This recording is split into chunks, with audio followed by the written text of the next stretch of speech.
আউযু বিল্লাহি মিনাশ শাইতানির রাজিম। বিসমিল্লাহির রহমানির রহিম।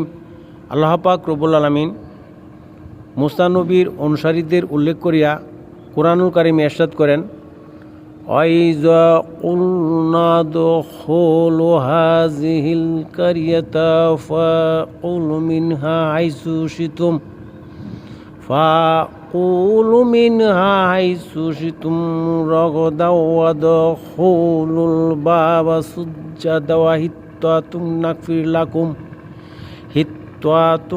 نَغْفِرْ لَكُمْ خَطَايَاكُمْ وَسَنَزِيدُ الْمُحْسِنِينَ। স্মরণ করো যখন আমি বলেছিলাম তোমরা ওই নগরীতে প্রবেশ করো এবং আহার করো ইচ্ছামতে স্বাচ্ছন্দ্যে, এবং দরজা দিয়ে প্রবেশ করার সময় সেজদা দিয়ে প্রবেশ করো, আর বলো ক্ষমা চাই, আমি তোমাদের ক্ষমা করে দিব, আর সৎকর্মশীলদেরকে বেশি বেশি দান করব।